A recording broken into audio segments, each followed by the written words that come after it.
Hello everybody, welcome back to my channel educational panacea. My name is Bhanu Pratap. So guys, जो last video मैंने आपके साथ बनाई थी उसमें मैंने सीआरपीसी का सेक्शन 125 डिस्कस किया था। हालांकि वो कंप्लीट नहीं हुआ, जिसमें मैंने आपको मेंटेनेंस का पहला पार्ट बताया था और आज मैं उसी को कंटिन्यू करूंगा। मतलब आज हम सेक्शन 125 को ही कंटिन्यू करेंगे और उसके अंदर और जो केस लॉज है, लास्ट क्लास में मैंने 3 केस लॉज आपके साथ डिस्कस किए थे और आज हम और केस लॉज पे डिस्कशन करेंगे। तो अगर अभी तक आपने मेरे चैनल को सब्सक्राइब नहीं किया तो गाइस प्लीज मेरे चैनल को सब्सक्राइब कर लीजिए और बेल आइकन का नोटिफिकेशन बेल प्रेस कर दीजिए ताकि आपको रेगुलरली मेरे चैनल की जो इन्फॉर्मेशन है वो मिलती रहे। उसके अलावा मैंने डिस्क्रिप्शन में लिंक दे रखा है, आप वहां से मेरे चैनल का जितना भी कंटेंट है, इंटायर प्लेलिस्ट आप एक्सेस कर सकते हैं। स्पेसिफिकली मेरी जो सीआरपीसी के ऊपर आपको 18 वीडियोस मिल जाएंगी इससे पहले, और मेरे लेबर लॉज पे आपको 60+ वीडियोस मिल जाएगी। आई मीन पूरा कोर्स मैंने बना रखा है लेबर लॉ का। 60 से ज्यादा वीडियोस है, 12 से ज्यादा कानूनों का इंटायर कवरेज है। कोई छोटे मोटे पॉइंटर्स नहीं बनाए, पूरा एक्ट कवर करके मैंने दिया है, जो कि आपके यूपीएससी ईपीएफओ का एग्जाम देने वाले, नेट के पेपर देने वाले या फिर आपके जो एलएलबी के स्टूडेंट्स हैं उन सब के लिए बहुत ज्यादा हेल्पफुल रहेगा। पूरा इंटायर कवरेज है, तो आप वहां पे लिंक डिस्क्रिप्शन में, आप वहां से चेक कर सकते हैं। तो हम लास्ट क्लास में सेक्शन 125 डिस्कस कर रहे थे सीआरपीसी का।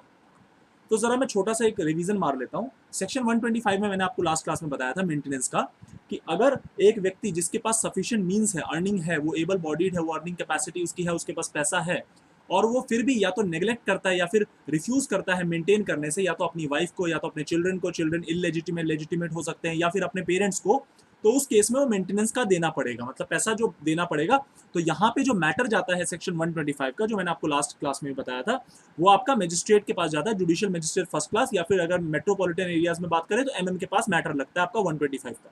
और हालांकि मैंने आपको ये भी बताया था कि मेंटेनेंस जो है आपका एक तरीके का सिविल मैटर है, बट क्रिमिनल के अंदर हमने इसको इसलिए रखा हुआ है, द रीजन बीइंग कि हम थोड़ा फास्ट चाहते हैं काम। जैसे आप एग्जांपल ले लीजिए, नेगोशिएबल इंस्ट्रूमेंट एक्ट के अंदर जो सेक्शन 138 चेक बाउंसिंग है, तो पैसा अगर आपको नहीं मिला, पैसा रिकवर नहीं हुआ, तो यूजुअली रिकवरी ऑफ मनी एक सिविल मैटर होता है, बट चेक बाउंसिंग को हमने इसलिए वहां पे क्रिमिनल में डाला है ताकि उससे स्पीड अप होता है प्रोसेस, ताकि कोई धोखा दे के भागे ना। क्योंकि जब पनिशमेंट का डर होता है ना, तो वो डर इंसान को चीजें थोड़ा सा जल्दी रैंप अप करने में मदद करता है।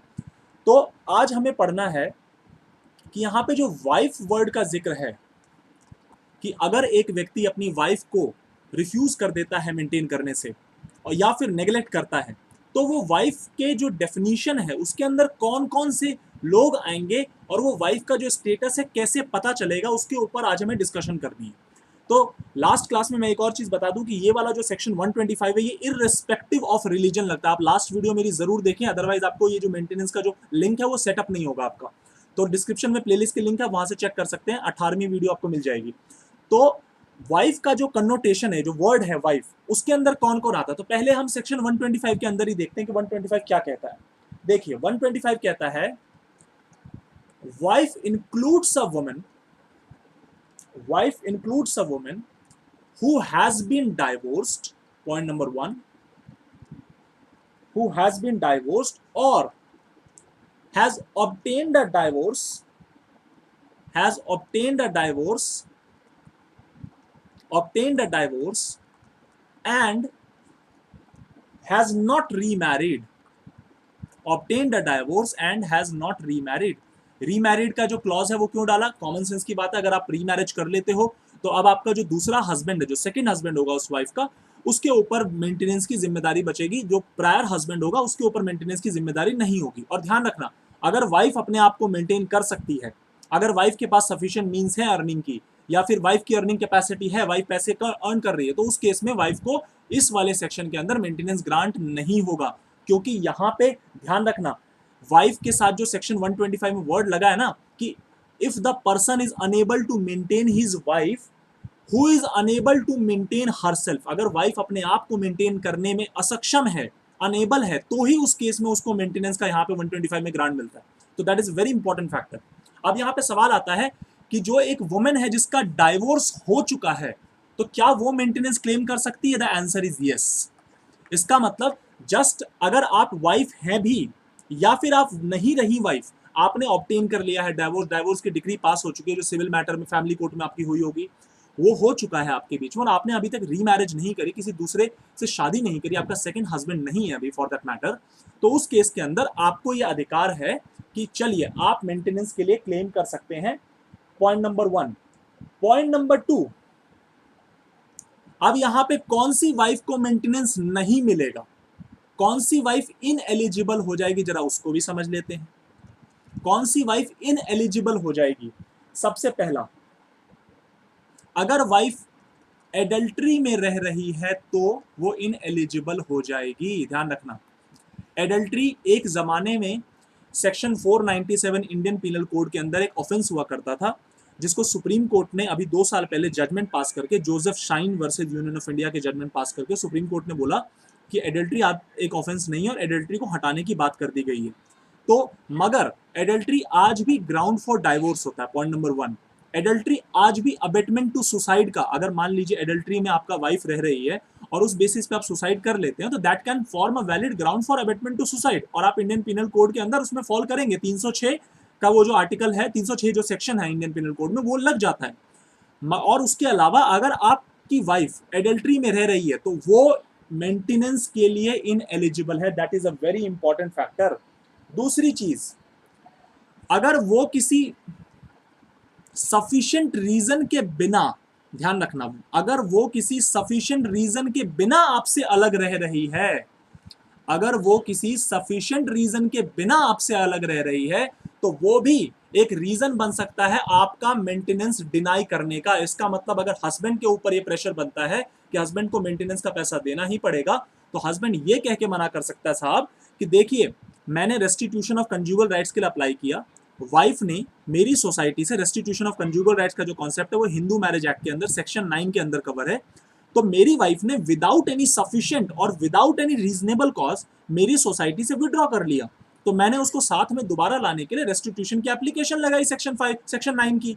तो रेस्टिट्यूशन होने के बावजूद मेरी वाइफ आने को राजी नहीं है, और अब मेरी वाइफ बोल रही है, और उसके पास कोई वैलिड कॉज भी नहीं है, ध्यान रखना।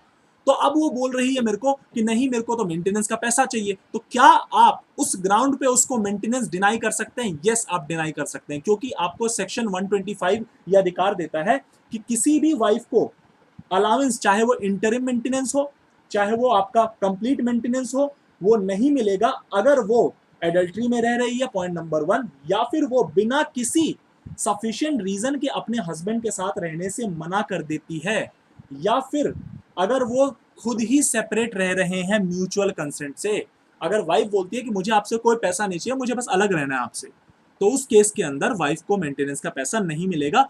यहां पे ये शर्तें पहले से लगाई हुई हैं सेक्शन 125 ने। अब सवाल आता है कि क्या सफिशिएंट रीजन है, क्या सफिशिएंट रीजन नहीं है। मैं आपको इसका एक सिचुएशन बताता हूं जहां से आपको ये पता करना है, लेकिन उससे पहले हमें ये समझना पड़ेगा कि वाइफ कौन कौन होगी इसमें। देखिए, अगर हम सेक्शन 125 की इंटरप्रिटेशन की बात करें, तो वाइफ वर्ड डिनोट करने के लिए कि वाइफ कैसे पता लगेगा कोई हमारी वाइफ है या कोई हमारी वाइफ नहीं है, इसके अंदर यहां पे मैं आपको जजमेंट बताता हूं, Yamuna Bai, that's a very landmark judgment of the Supreme Court, Yamuna Bai Anant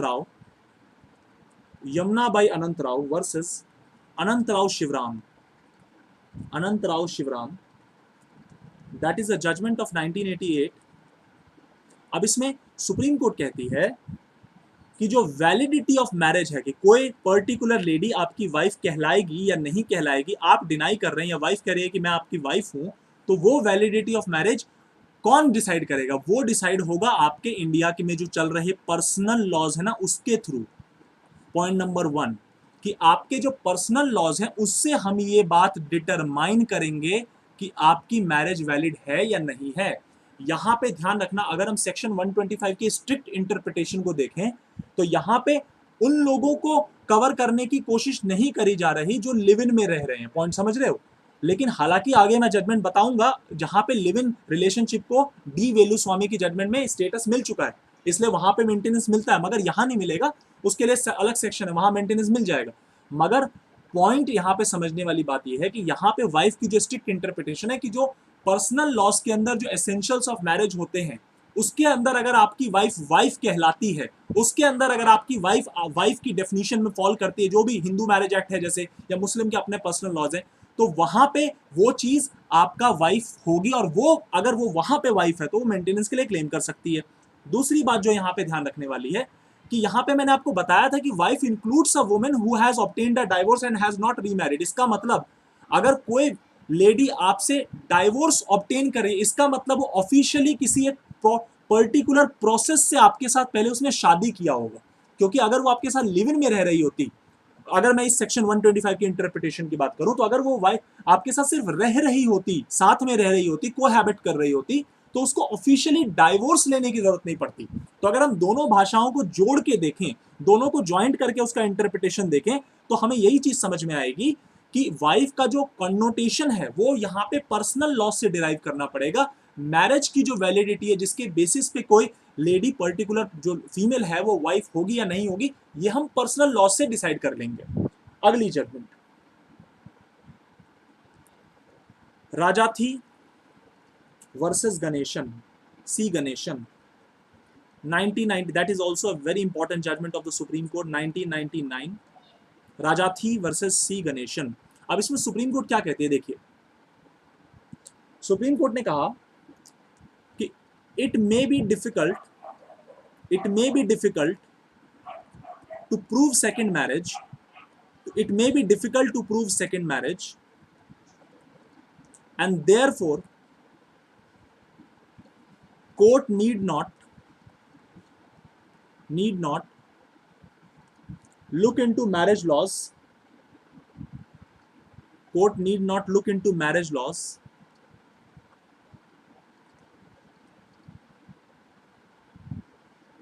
for granting maintenance,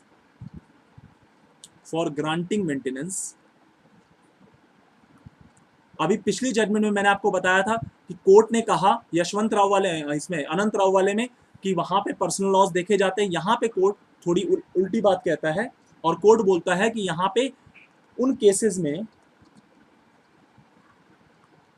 जहां पे हस्बैंड दूसरी वुमेन के साथ रह रहा है, where husband is residing with another women, तो उस केस के अंदर देखिए सेकंड मैरिज तो प्रूव करना बहुत मुश्किल है, वहां पे कोर्ट को मैरिज लॉस के अंदर जाके देखना नहीं पड़ेगा मेंटेनेंस ग्रांट करने के लिए। अगर ये उन केसेस की बात है जहां पे वो जो पर्टिकुलर हस्बैंड है जिस पे इल्जाम लगा हुआ है, that husband is eligibly living with another women, so in that case court does not look into the marriage laws for granting maintenance in such cases, Rajathi versus C Ganesan. लेकिन यहां पे स्पेसिफिकली कैटेगरी डिफाइंड है।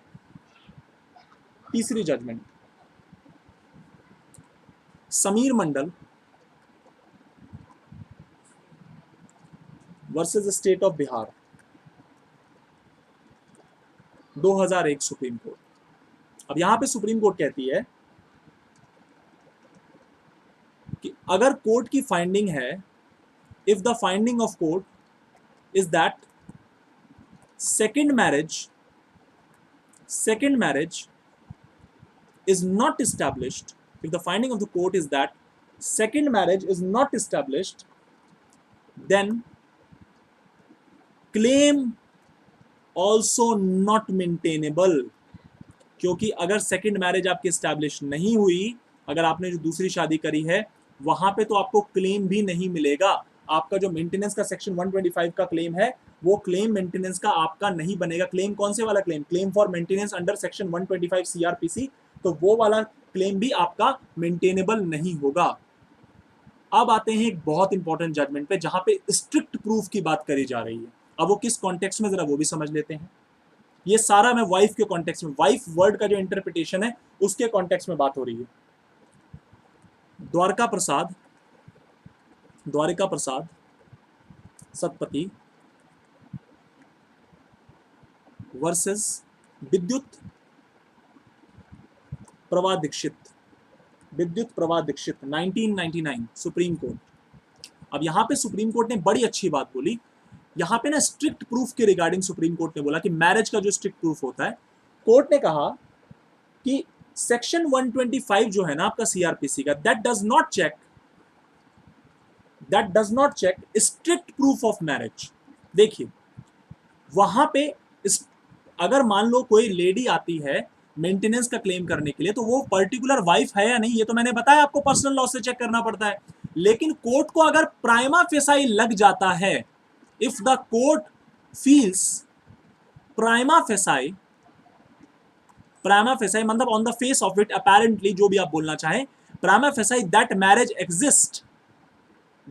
Exist, court को strict proof नहीं चाहिए। Court personal laws से marriage establish करता है, बट अगर उन्हीं पर्सनल लॉस से कोर्ट को प्राइमा फेसाई ये फील आ जाती है, कोर्ट को प्राइमा फेसाई लग जाता है कि उस लेडी ने जो मेंटेनेंस के लिए क्लेम कर रही है अपने हस्बैंड के अगेंस्ट, वहां पे मैरिज एग्जिस्ट करती है, तो आपका सेक्शन 125 का जो क्लेम है ना वो मेंटेनेबल हो जाएगा।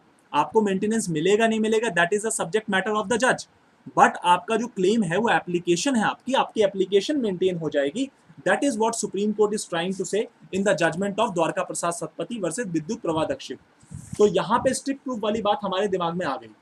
अब यहां पे सवाल आता है कि जो लिव इन रिलेशनशिप है, क्योंकि मॉडर्न टाइम्स में supreme court live in relationship की एग्जिस्टेंस को एक वैलिडिटी प्रोवाइड कर चुकी है, तो यहां पे लिव इन रिलेशनशिप वालों के लिए क्या होगा, लिव इन रिलेशनशिप वालों के लिए किस तरीके से चीजें चलेंगी, वहां पे सुप्रीम कोर्ट का कहना है। सुप्रीम कोर्ट की लैंग्वेज में रेफर कर देता हूं, डी वेलुस्वामी की जजमेंट वाली। D Veluswamy is a very important judgment, because live in relationship को जो एक लैंडमार्क जजमेंट कही जाती है, D Veluswamy versus D Patchaimal. 2010 की ये जजमेंट है।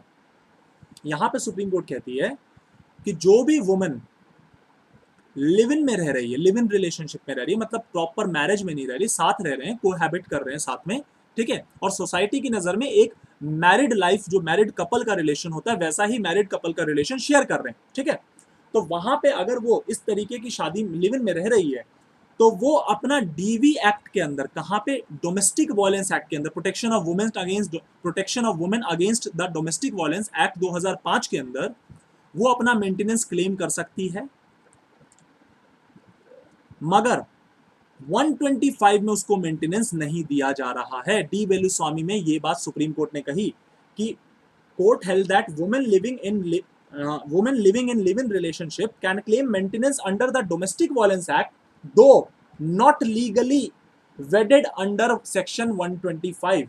कि अगर वो लीगली वेडेड, मतलब wedded wife, legally wedded wife, जो वाइफ की डेफिनेशन है ना आपकी सेक्शन 125 जिस तरीके से जाता है, सेक्शन 125 लीगली वेडेड वाइफ की डेफिनेशन को फॉलो करता है।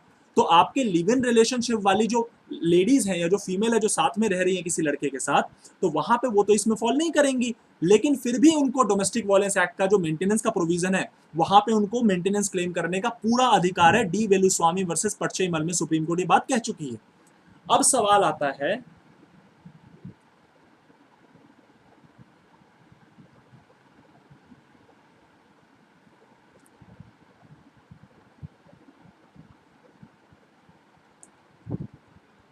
कि ये जो सफिशिएंट रीजन वाली बात मैंने बताई थी, कि अगर एक वाइफ सफिशिएंट रीजन के बिना अपने हस्बैंड को छोड़ देती है तो उसको मेंटेनेंस क्लेम करने का अधिकार नहीं है।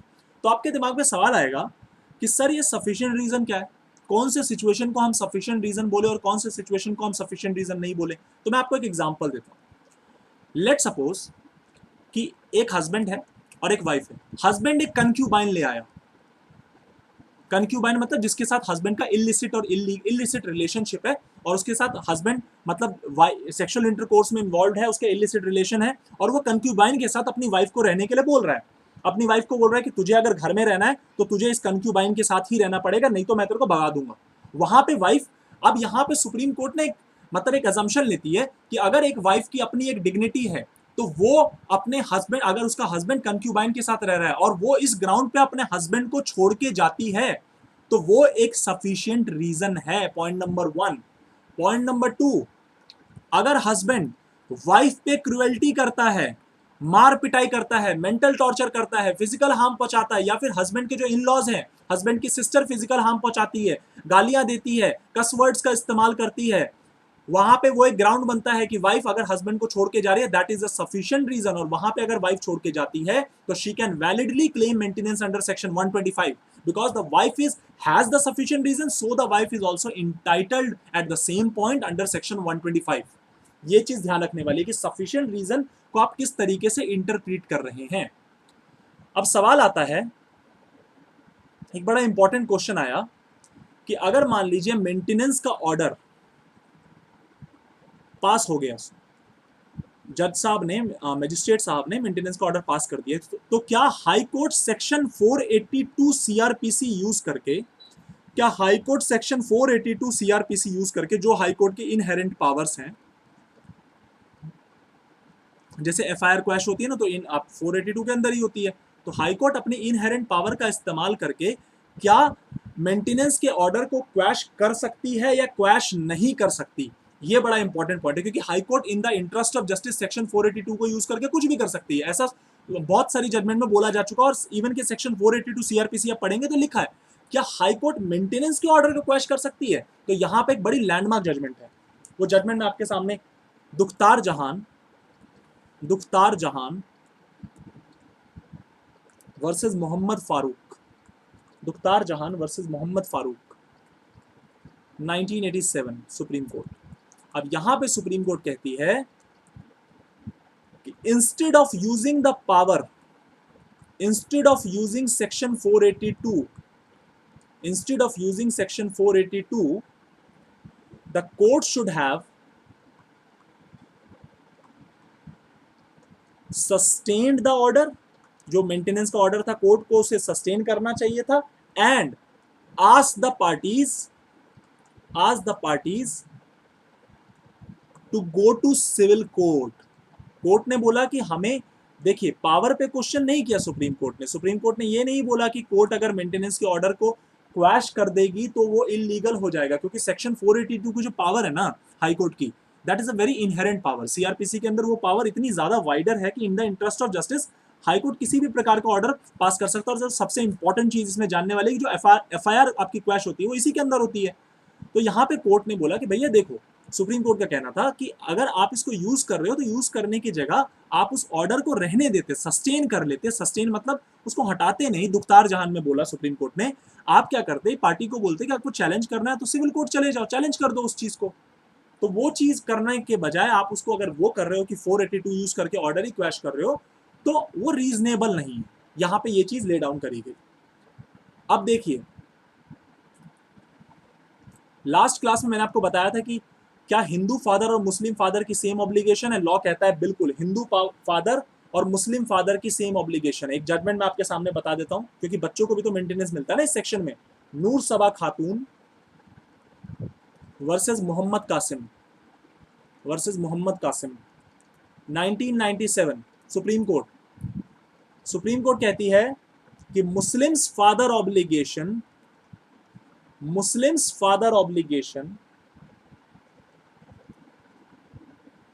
सेम एज हिंदू फादर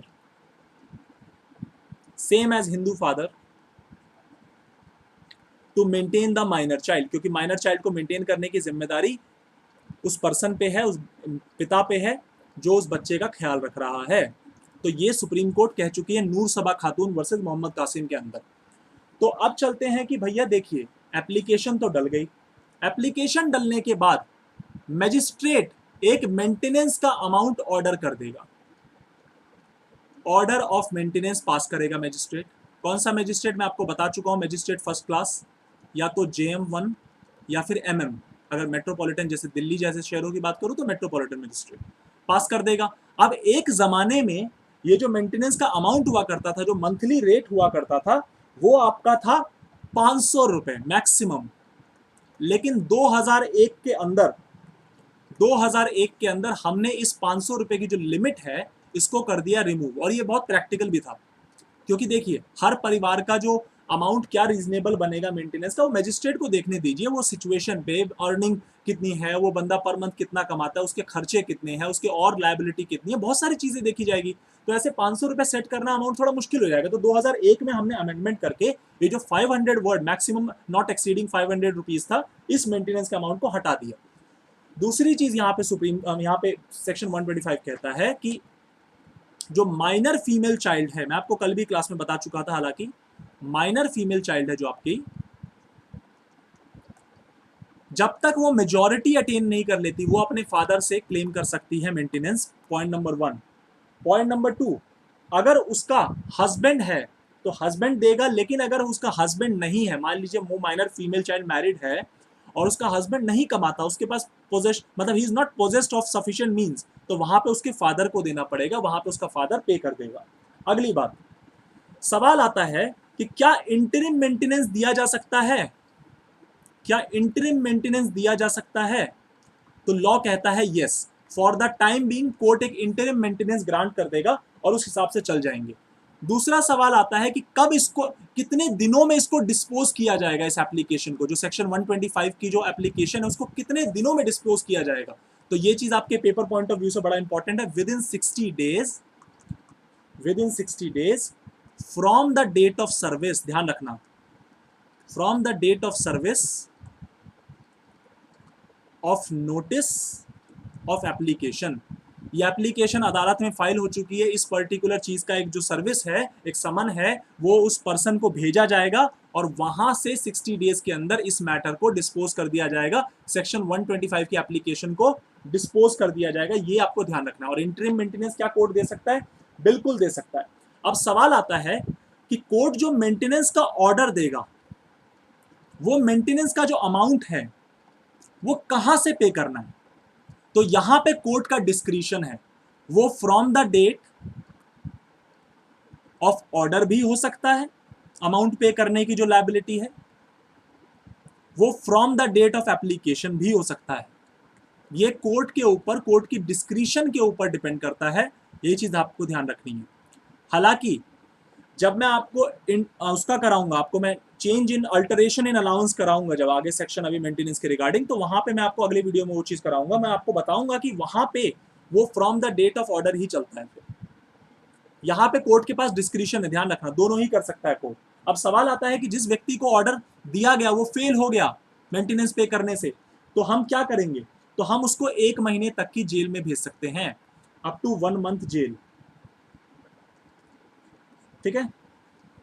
दूसरी चीज, अगर वो फेल हो गया तो क्या हम उसके खिलाफ वारंट डाल सकते हैं?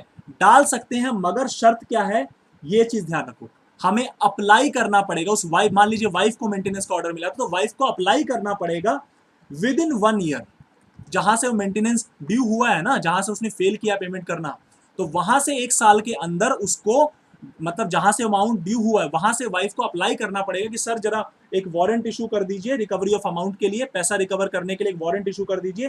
तो वो तभी होगा, अदर देन दैट उस व्यक्ति ने, जिस पर्सन ने अभी तक मेंटेनेंस का पैसा नहीं दिया, उसके खिलाफ वारंट इशू नहीं किया जाएगा। ये बात ध्यान रखना। दूसरी चीज, अगर मान लीजिए वो व्यक्ति जो है, मतलब जो मेंटेनेंस का पैसा दे रहा है, वो अपनी वाइफ को मेंटेन करने को राजी हो रहा है और वहां पे वाइफ कह रहा है, मतलब वाइफ को कह रहा है कि वाइफ उसके साथ रहे, इस शर्त पे मैं मेंटेनेंस का पैसा दूंगा कि वाइफ उसके साथ रहे, और वाइफ मना कर रही है, तो उस केस के अंदर मैजिस्ट्रेट उस ग्राउंड को कंसीडर कर सकता है कि इस ग्राउंड पे मेंटेनेंस देना है, इस ग्राउंड पे मेंटेनेंस का अमाउंट रिड्यूस करना है, इस ग्राउंड पे मेंटेनेंस का अमाउंट ज्यादा देना है, कम देना है, तो वो चीज एक ग्राउंड बन जाएगा। अब ये मिस्ट्रेस वाला आपको मैंने लॉजिक दे दिया था कि अगर एक हस्बैंड ने शादी कर रखी है और या फिर वो एक मिस्ट्रेस है, मतलब दूसरी शादी कर रखी है या फिर एक मिस्ट्रेस रख रहा है, तो ये एक वैलिड ग्राउंड है वाइफ का मना करने का, उसके साथ रहने का। मैंने आपको बताया था कि एक कोई भी वुमेन जिसकी अपनी एक सेल्फ डिग्निटी है, वो ये काम नहीं करेगी। She will not, it is assume कि वो अपने एक मिस्ट्रेस के साथ या फिर दूसरी वुमेन के साथ, जो कि उसकी सेकंड वाइफ है उस हस्बैंड की, उसके साथ नहीं रहेगी। तो ये चीज आपको ध्यान रखना है। ठीक है।